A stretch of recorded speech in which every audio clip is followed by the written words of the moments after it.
Pemirsa, tahap pemilihan umum atau pemilu 2024 sudah bergulir. Kontestasi politik selalu dihinggapi penyakit yang membawa cacat demokrasi. Moralitas akan menjadi pemandu kontestan demi mewujudkan pemilu 2024 yang berkualitas.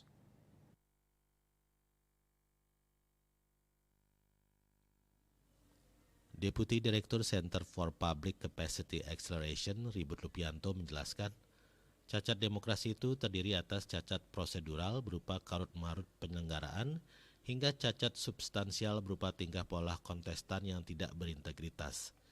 Cacat yang paling berbahaya dan dikhawatirkan masih akan terjadi pada pemilu 2024 adalah amoralitas politik.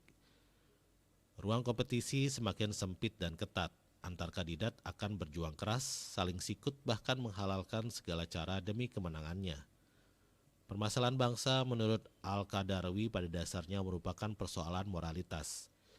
Solusi efektifnya adalah revitalisasi nilai-nilai moral, moralitas dan fatsun politik Indonesia.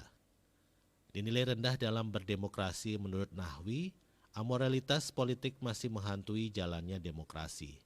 Banyak praktik politik amoral yang mesti diwaspadai. Pertama, politik uang yang dalam pemilu menjadi kunci yang berpotensi membuka pintu praktik korupsi.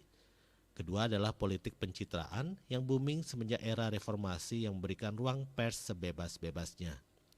Ketiga adalah konflik politik, yaitu gesekan horizontal yang berpotensi konflik menjadi tantangan yang perlu diantisipasi.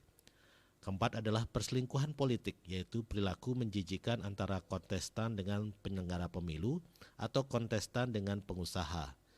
Kontestan dengan penyelenggara pemilu berselingkuh untuk saling jual beli pengaruh demi manipulasi proses pemilu. Kontestan dan pengusaha berselingkuh dalam hal modal politik dengan iming-iming dukungan politik terhadap investasinya. Langkah pertama yang diambil adalah dengan pendekatan spiritual.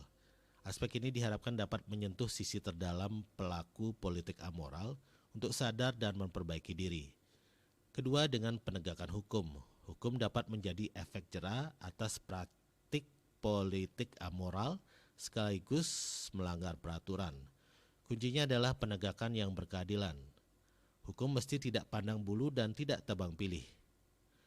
Selain itu, kuncinya publik mesti dididik agar melek politik. Rakyat telah rindu hadirnya politik bermoral demi menghasilkan kepemimpinan berkualitas. Bali Pos melaporkan.